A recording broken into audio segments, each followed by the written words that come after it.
I still remember the exact moment everything changed. I was sitting at my desk, sipping burnt coffee from the break room, when my boss leaned over my shoulder and whispered something that made my skin crawl. I laughed it off, a mistake I regret to this day. That laugh, that tiny refusal, marked the beginning of a war I never asked for. My name is Emily Hart.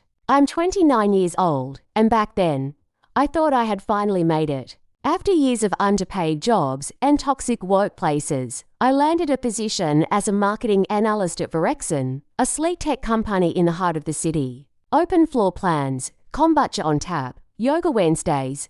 It felt like Silicon Valley had been airlifted into our grey little town. On my first day, I wore my favorite cream blazer, the one I saved for grown-up moments. I was determined to start fresh, to finally be respected not just as a woman, but as a professional. That's when I met Nathan Wolfe, the regional manager. Mid-40s, sharp suits, and a jawline like it was carved out of arrogance. Everyone seemed to admire him. Or fear him. Maybe both. "Emily Hart," he said, shaking my hand a little too long. "I've heard good things." His eyes lingered a second too long, but I ignored it. I told myself I was being paranoid. At first, he was charming. Helpful. He'd bring me files before I even asked. Compliment my presentations in meetings. Once, after I pitched a new digital campaign, he said in front of everyone, "Now that's why we hired her. Brains and beauty, dangerous combo." There were chuckles. I forced a smile. I remember telling myself, pick your battles. He's just being friendly. But over the next few weeks, his friendliness started showing sharp edges. He began dropping by my desk, constantly. Sometimes he didn't even pretend to have a reason. Just stood there, watching my screen, too close behind me. "Still single?" he once asked while tapping his fingers on the corner of my desk. Yeah. Why?" I replied, keeping my tone light. "Just curious. A smart woman like you. You must be picky." I laughed nervously. "Something like that." That was mistake number 2. After that, things escalated. He started inviting me to after-work drinks, which felt more like summons than invitations. I declined politely every time. "Rain check," I'd say. "Got plans," I'd lie. He didn't like that. I could tell. His compliments grew. Darker. One day, I wore a dark green blouse. He leaned in and whispered, "That color makes your eyes look illegal." I froze. I had no idea how to respond. No one else heard. Or if they did, they pretended not to.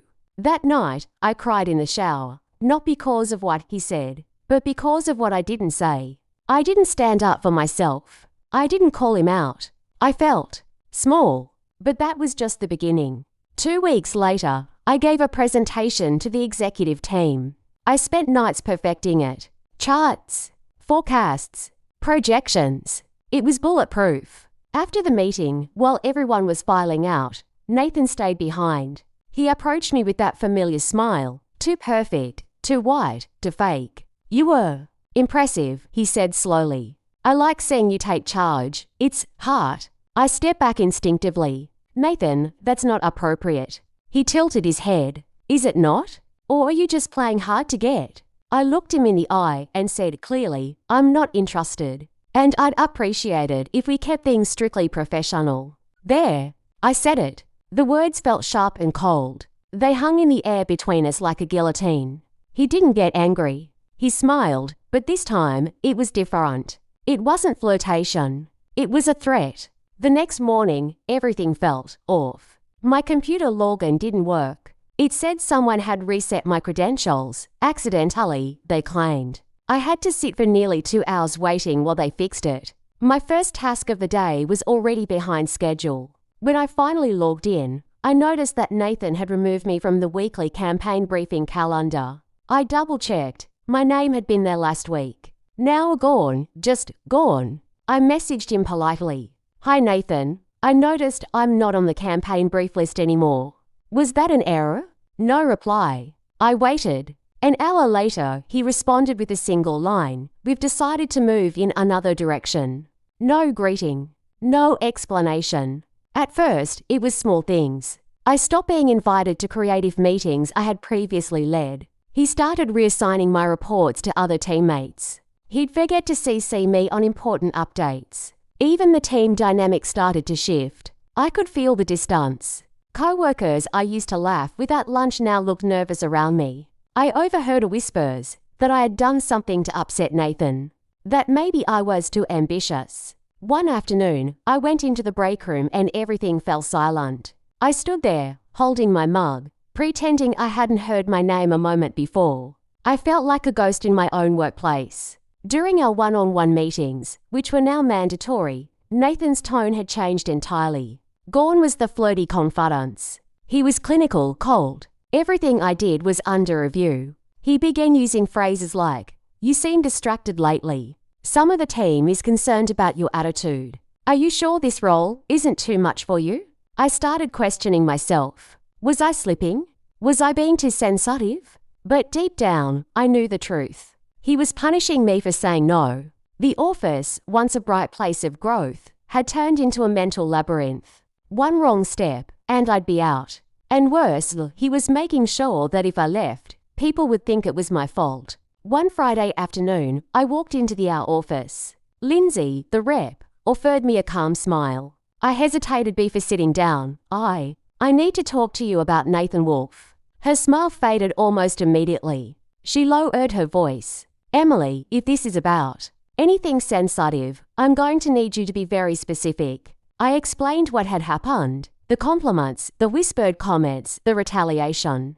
She nodded quietly, took notes, then said, "Do you have proof of any of this?" My heart dropped. "Not really, just my word." She sighed. "I believe you, but I'll be honest, Nathan's been here for a long time. He's influential. In other words, be careful." That weekend, I barely slept. My anxiety was like static electricity under my skin. Every notification made my stomach twist.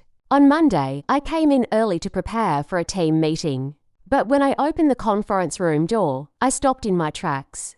Nathan was already there, standing at the whiteboard, talking to another colleague about my project, my pitch, my idea. He was presenting it like it was his own. He turned to me and smirked. "Emily, didn't see you there. We were just spitballing." I stood frozen, speechless, betrayed. Later that day, I found an anonymous sticky note on my desk. "They won't believe you. They never do." That was it. I closed my laptop, walked to the rooftop of our building, and stared at the skyline through tears. I was done being scared. I wasn't crazy, and I wasn't going to let him destroy me quietly. That night, I stayed late at the office. Not because of deadlines, not because I had anything left to give, but because I needed to think. I stared at the blank screen, heart pounding, and then I opened a new document, the Wolfe file. I started writing down every comment, every meeting, every inappropriate line, every mistake he made. Dates, times, witnesses, if there were any. Maybe it wouldn't matter. Maybe it wouldn't be enough. But it would be something.